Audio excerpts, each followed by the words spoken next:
This is my 72-inch belt grinder. In its past life, it was a treadmill, which I took apart. I used some parts from the treadmill. I built this about 3 years ago, primarily for knife making. I made my first knife just using file jig, and that's the only knife made using file jig because I realized that was way too hard. So I built this next. And it's become a pretty indispensable tool in my shop. Since I've added it to my arsenal, I barely ever use my bench grinder anymore. It's way better for most things I want to do. And I'm quite happy with its performance. Well, it survived for 3 years. For the fact that this was one of my first welding projects. One of my first. I had a few welding projects before it, and one of my first machining projects as well, and there's quite a few machine parts on this. The fact that it came together, it works, it tracks really well. I'm quite happy with it, for the most part. Now, there's very little original about it. There's a ton of YouTube videos on doing exactly this, building these guys using treadmill parts. But when I was building it, there are certain things that I either didn't quite understand or didn't do quite right. There's not too many, but a couple of issues that I would feel better about correcting. The main one is this piece right here. When I was building this grinder, I saw that a lot of the grinders had a cutout, right, roughly this way, and honestly I didn't quite know why it was needed. It seemed to me that there was some extraneous cutting that would have to be done, and I felt that that wasn't needed. Now I do realize that it is needed, and here's why. When you're working with a knife on a table and you want to work around the edge, sometimes you want to bring your work this way, right? And an opening on this side allows me to do just that. However, if I were to try to do it on this side, I start hitting right here. And this is why the cutout in this area would allow me to do symmetrical work on the right side of the grinder and on the left side of the grinder. So this is one of the pieces that I would like to modify, and while modifying that, I will also need to modify the platen. As you can see that even if I had a cutout here, the next thing is I would hit the side of the platen here.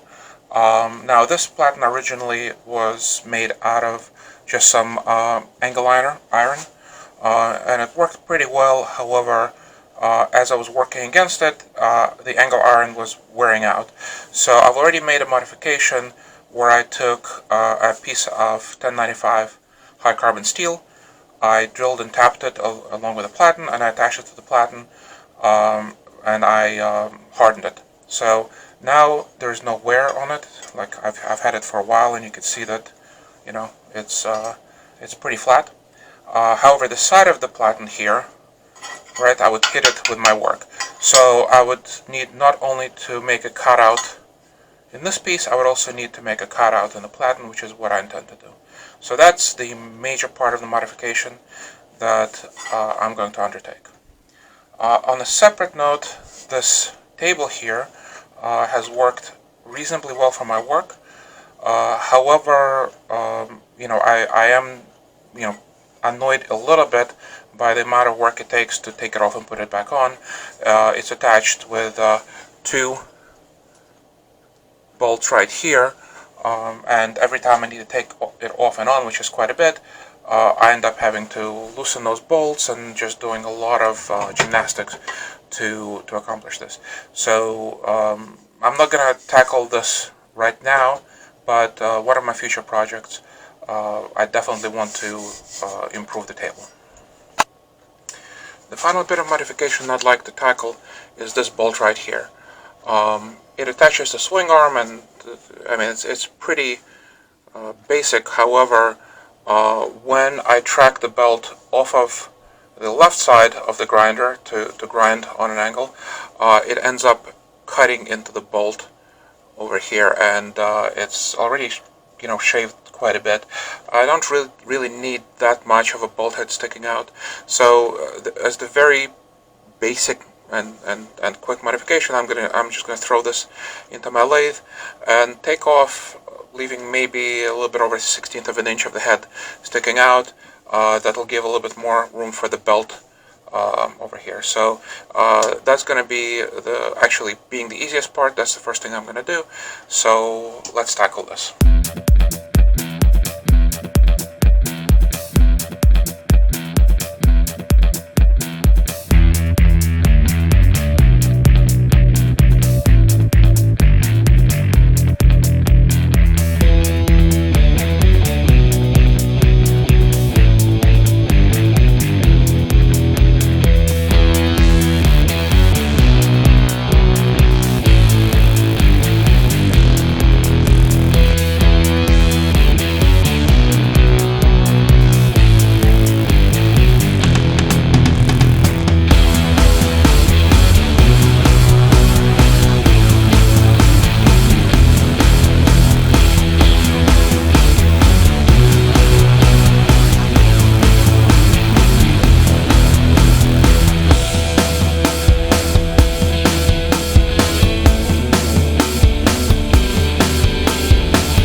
I made the same modification to the platen, and after reassembling, everything looks roughly like this. And now, right, now I'm able to work with the piece on either side of the platen, right, even curve it around. So this is a success. There's one more upgrade I want to do here, and that's putting a dial knob here to control the speed of the grinder. I could probably print one out on a 3D printer pretty easily, but I think I would like to turn one out of brass. So let's give that a shot.